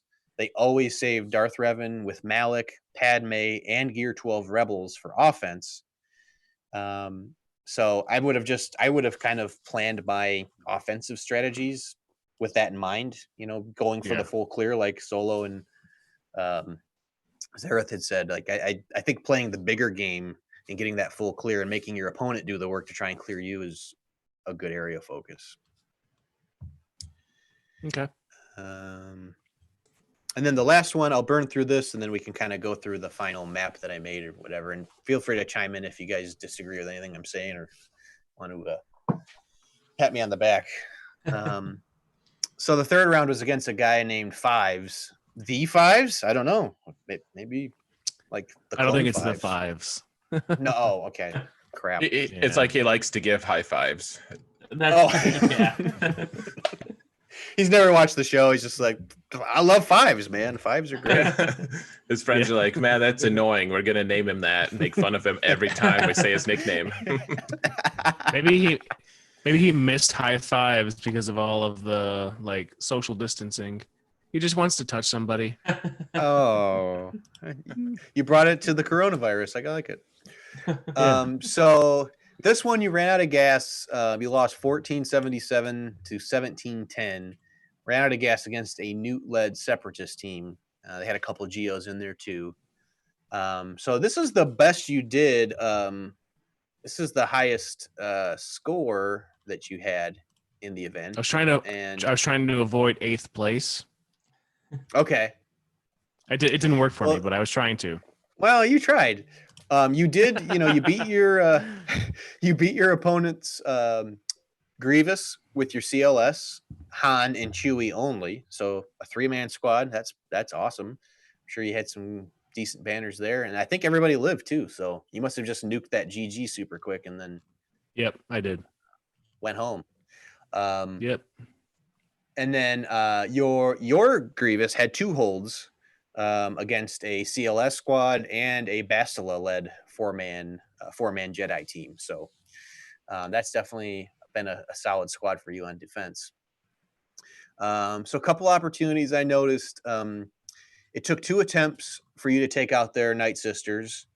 You used an Empire squad and an Akbar-led Rebels team to finish them off. This may have just been bad RNG with the Rebels or with your Empire team because you had pretty good luck with them before. So, speaking to the full clear, having an answer for just about any team that's thrown at you, I think is good. And again, this might have just been bad RNG. So, yeah, usually the Empire team is pretty good against the Sisters. So, yeah, maybe they were fat. Maybe they got a stun off quick. They had a fast Asajj or something. That's possible. yeah. And then as far as fleets for this one go, you saved Houndstooth for offense, but you didn't need to. Your opponent, based on their GAC history, had set a trash endurance fleet with hot garbage reinforcements. So your opponent used a whack Chimera fleet with Houndstooth, Edda 2, and Umbaran Starfighter on offense. So I don't believe they could have done anything with your Houndstooth or your home one fleet with Houndstooth. You could have dispatched easily. So in summary, and feel free to chime in, guys, overall I would say try to play to your strengths. So you have really strong and versatile ships. I think that, all 3 of these matches, actually 2 out of 3, you weren't able to get to their fleets, which has taken away a huge part of your arsenal. Now with Malevolence, you have a lot more flexibility now that you have a Malevolence, and you have a really strong home one fleet. And you said you can even take Houndstooth out of your Malevolence fleet, right? Or you don't need it? Or yeah, I don't use Houndstooth in my Malevolent. No, I don't use it at all right now even. Okay. Yeah, so you have 2 super strong squads there, and I think at this GP level, people are going to really have trouble either beating you on offense, and you should have very little trouble beating them on offense yourself. So going forward, do you want to pull up that other document I made? The Sure. other picture? I did a suggested defense. This is all based off of your first opponent.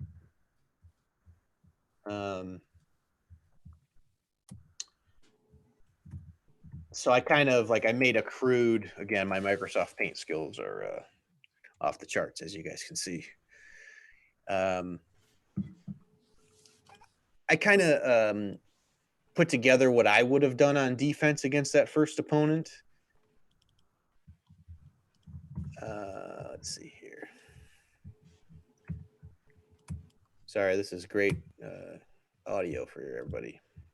Me meandering, trying to find a document.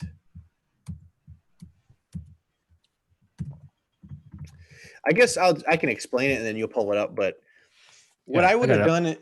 Okay, cool. So what I have here is on the left, I put kind of what I would have done with your defense against this opponent. And this is all against Screen He 11 or whatever. I would have put your Grievous on defense still on the bottom left. I would have put Padme on defense and saved your Jedi Knight Revan for offense with the Bastila lead, because I think you can get really good banners against Grievous in that case. Not really lose anybody and still get full banners. And with then Ezra instead of Kenobi. I think I would bring Kenobi still. I don't know. I think that'd probably be best. Okay.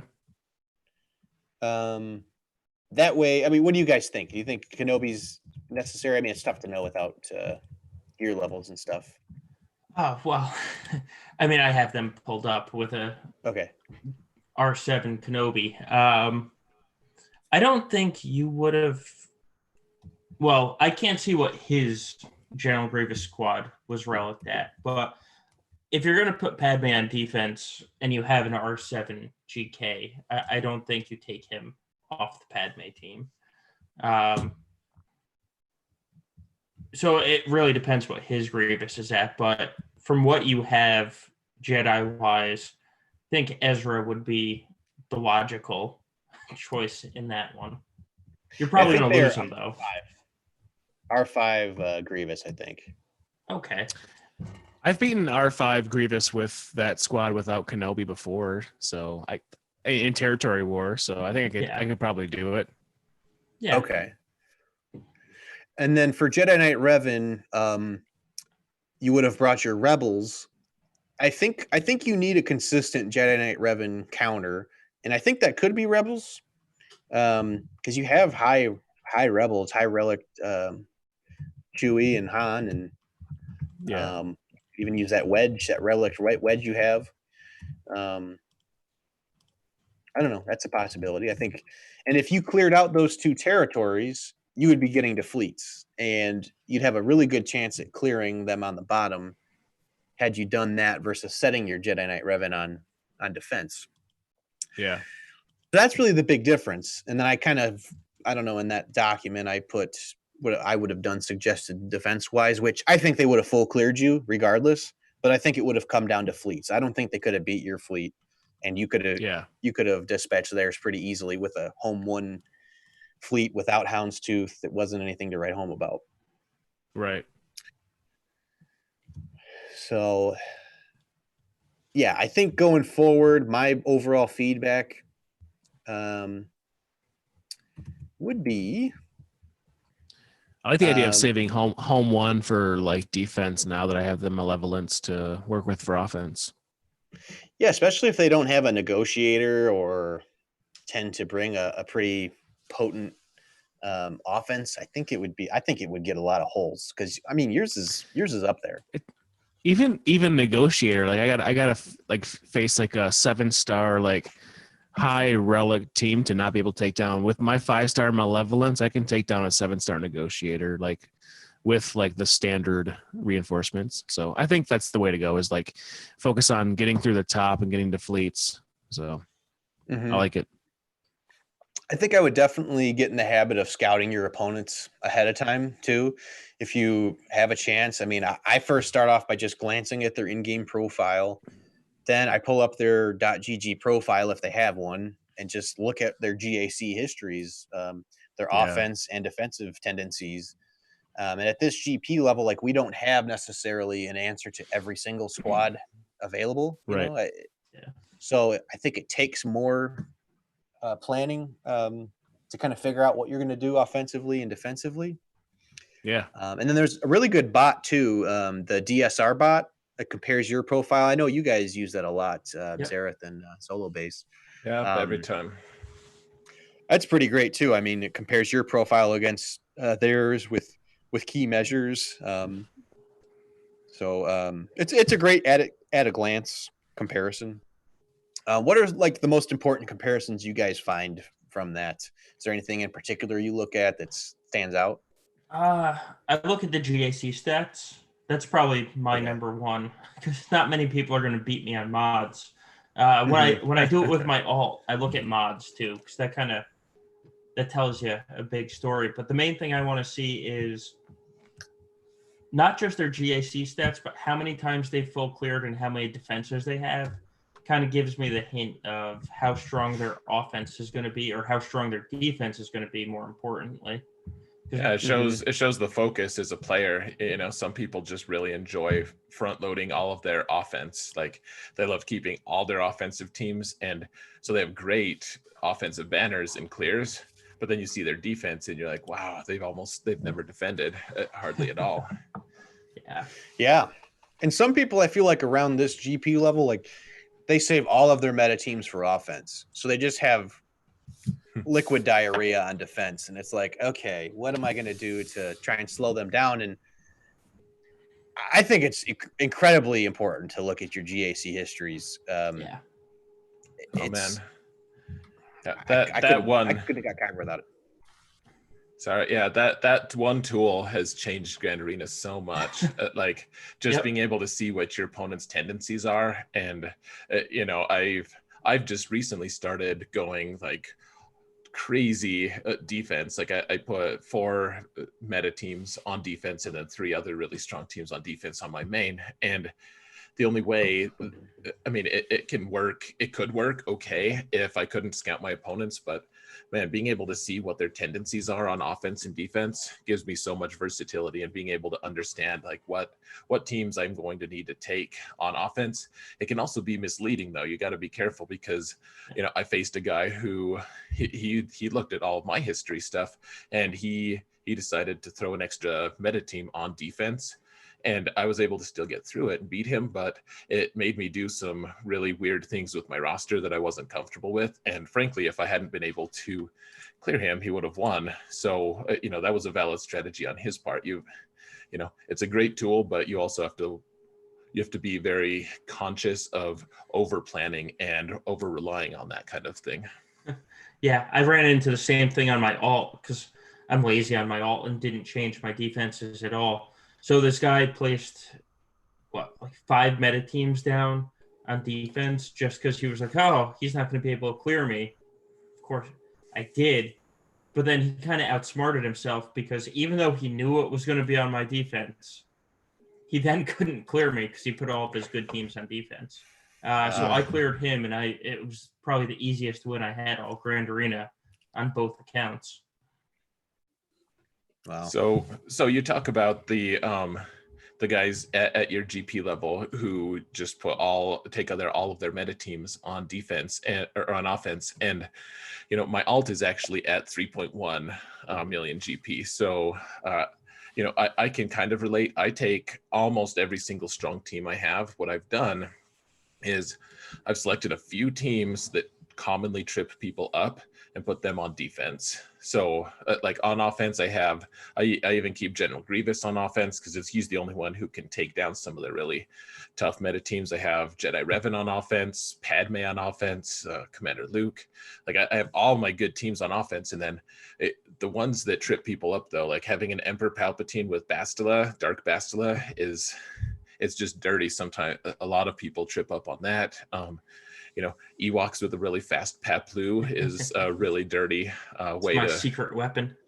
Right. And really that's what, my Ewoks get defense a lot because people aren't expecting the Paplu, because Paplu has 25 secret speed that a lot of people don't understand. Like it's built into his kit though. So if you look at his speed, it doesn't look that impressive. But if you add 25% to it, it's significantly faster than a lot of other teams are going to be able to field. And if Ewoks get first turn against a lot of these counters, like against Imperial troopers, for instance, or even against bounty hunters, like it can be a really tough match. So for me, I value full clearing more than anything. And with my alt, I don't put as much time into scouting like I probably should. So just going that full offense is great. But if you do that, I would just advise finding a few teams that commonly trip people up really hard. So that would be good for you too, Dark, because you have all Gear 12 Ewoks. Is that right? Yeah. Well, pretty much. There's one Gear 11 there, I think. I mean, that'd be a solid use for that team. Getting your cranking up your Paplu's speed. Paplu up, yeah. I could do that. Yeah. Paplu on my alt, I think, has my 3rd best speed set on it, and I get 3 or 4 defenses every Grand Arena. And this is holy shit, that's awesome. Yeah, my alt is at 5.4 million. So I'm still getting defenses with them. With people that should have good counters, but like Zaret said, they don't know how Paplu works, so they look at their speed and they're like, "Oh, I can beat that easy." It's not going to necessarily beat a really strong player, like a guy who knows all the kits, but Ewoks are so disparaged. I mean, I talk to good players all the time who have no idea. They're like, "Oh yeah, Ewoks, ha ha ha," and I'm like, "Sure, it's not the absolute strongest squad, but as a gimmick, like as a trip you up squad, if Paplu is super fast, it is really, really hard to get past that squad sometimes. You have especially with the meta teams that I have, like the teams that I have developed. Like, if I can't beat them with one of my B teams, like if I have to use Padme against Ewoks, I will win. I will destroy those guys. But I've used Padme on Ewoks. Like, you know, it's absolutely worth it. Like, that's a win for the Ewoks, regardless of if they actually, you know, steal banners or anything. So it sure is. That it's a good gimmick, and one I fully condone, frankly. Because everyone has Ewoks. Everyone has to get Ewoks to be able to get 3PO, and they have to have actually pretty decent Ewoks with at least one Zeta. So you may as well get as much traction out of them as you can while you can. Yeah, I'm gonna get some speed on my Paplu. I think that's a good idea, because I've been setting them on defense lately too. Because like you said, I mean, they do tend to accidentally get a few holds here and there. You know, if they're decent, they have decently modded, nothing crazy, but. Well, yeah, that turn meter stuff can really, they get so much turn meter, and once they start getting the days on teams and dispel things, and they're just taking 10 turns tier 1, it can turn ugly real quick. Yeah, another thing I noticed too, that would be, I think that would make your GAC defense better, you know, getting that Paplu speed up. But another thing I noticed when looking at your roster, Darkit, is that I think you could get a new separatist team in the fold, because you have a Gear 12 Asajj who's kind of doesn't really have a place at this point. As I know you worked her up for the Dark Side Geonosian territory battle, but you could work something like a Newt lead with Dooku, Django, Asajj, and Zombie. You could get, I mean, your Zombie is only 5-star, but if you have 2 Night Sisters, which is something I learned from the Gambit podcast, if you have 2 Night Sisters in that team, that will trigger the annoying revive for Zombie. So it could be just, you know, you could throw it on defense or offense. Just, I think it'd be good utilization of some leftover tunes that you may not be getting everything out of. You could. You do have to get Zombie to Gear 10 though. Oh, okay. That weak Zombie, you know, that broke the game, quote unquote, early on. Her last Omega is at Gear 10, so you'd have to put 2 more gear levels on your Zombie. Okay. But that's pretty doable, as I remember. Like that was one of my very first Gear 10s actually on my alt. Like, my Night Sisters are not great on that account, but having a Gear 10 Zombie is the #1 priority over any other Night Sister. You want Gear 10 Zombie, and then you can stop for a while, get everyone else up to Gear 12 or something if you want to push them that far, and then, you know, Zombie can catch up. But Gear 10, #1 priority in my opinion. And I think that sounds good. A Gear 10 Zombie, it's literally just 1 stun gun and then a bunch of gear that isn't that difficult. So it's for a tank, only 1 stun gun early on is pretty good. Yeah. Cool. Gear 10 Zombie is obnoxious as hell. So yeah. Is there anything else you guys saw that while looking at his profile, any suggestions you'd make? I mean, I would just go heavier offense. That's you know, I'm not saying full offense, but I would go bring 1 more team on offense with you, just to make sure you can clear every time. Yep. Well, and just as like an overall theory thing, you know, this is something I've been thinking about lately a little bit, is throwing just a couple teams on that are good on defense is fine sometimes. Like sometimes you can trip people up, but keep in mind that your opponent is usually going to have a couple teams that can beat a strong meta team on defense. Like, if you want to go full defense, you would need to put a ton on defense and just totally overwhelm their counters. Otherwise, do things that can steal banners, do things that can potentially get a win if they don't read the squads right or the matchups right, and bet on yourself. Like, you've used all these teams on offense for a lot of times. Like, if you can take a really strong offense, bet on yourself to be more efficient than them. Even if you both full clear with 1 shots, you can be more efficient and you can get higher banners. You know, turn it into a horse race. In my opinion, that's you know, I have a few people that I've been coaching through Grand Arena, and the thing that you know, that everyone I was coaching actually made Kyber this round, and the thing that I told them was like, stop trying to mess around with offense and defense. We're going to take every single good squad you have, put a couple trip you up squads on defense, and otherwise we're just going to be efficient as hell and get you through all these matches. And that's exactly what happened. And, you know, one of them who hadn't made Kyber before went 10-2, and his 2 losses were really close. Yeah. That's awesome. Just something to think about. Yeah. I like it. That's something personally I should consider too. I mean, I really tend to, in this most recent round, to plan around my opponent. And there was a few times like where it came down to one counter. You know, it was Darth Revan. They always brought their Darth Revan on offense.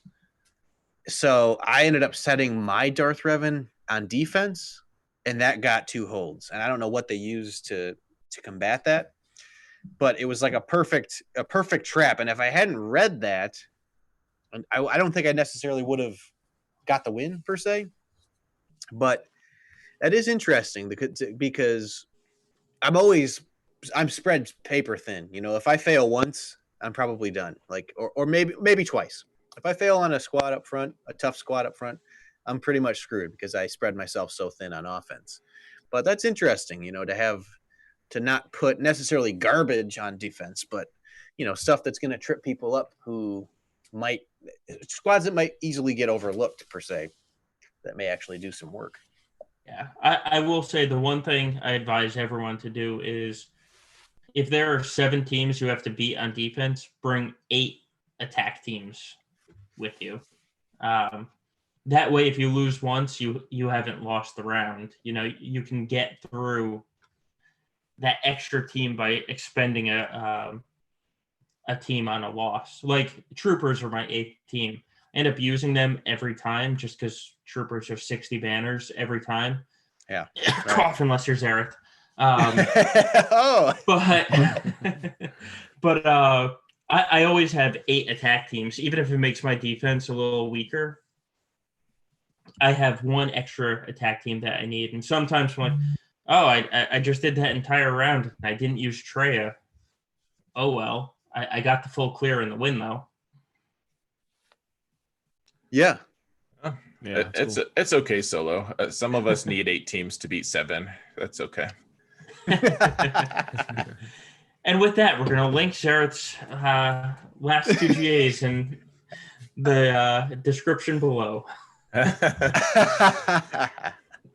Yeah, you know, my last Grand Arena, I did pretty well. I thought, you know, I went 11-1, and I was experimenting with a full crazy defense, like just putting as many crazy teams on defense as I could. So that means General Skywalker, Darth Revan, Jedi Revan, and General Grievous. And then I filled it out with sometimes with Night Sisters or Geonosians, or, you know, Relic Bounty Hunters with 335 speed boss, you know, things that are kind of hard to counter.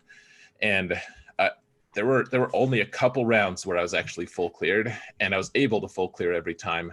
That it did lead me to some pretty interesting matchups on offense, because I mean, if your best team is like Commander Luke on offense or Padme, like it can get pretty sketchy. And the one that I lost, I made a mistake, and it was, you know, totally my fault, but I didn't have mods on Darth Revan or Bastila or B1 or Commander Luke or General Kenobi. Like all 5 of those guys had their mods removed for the Ki-Adi-Mundi mission, and so when I clicked the lock button, I just didn't have those mods, and so I ended up losing my 1 match by 1 point.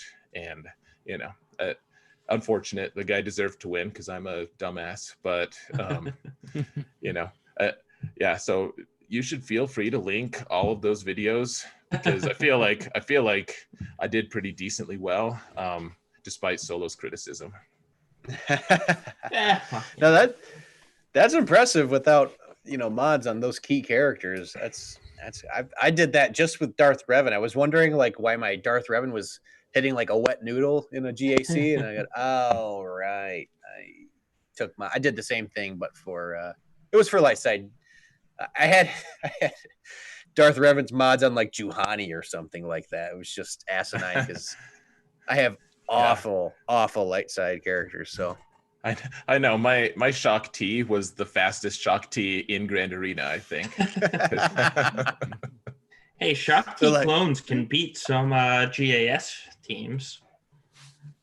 Yeah, absolutely. And I had to put General Skywalker on offense actually, because all my clones were overpowered because they had their ideal mod sets, but and my Darth Revan team was really sad, but.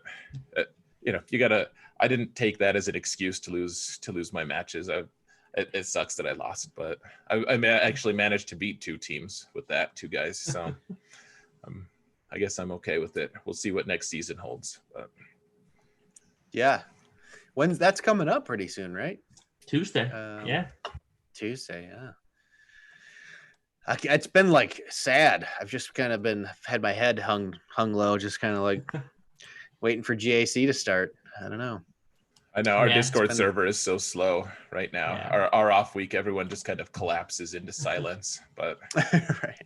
It's like that sad Pedro meme. We're all just kind of hanging out with like a sad balloon hanging behind us.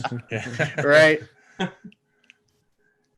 Yeah. Seriously, that's my favorite game mode, and when that's not around, I don't know what to do with myself.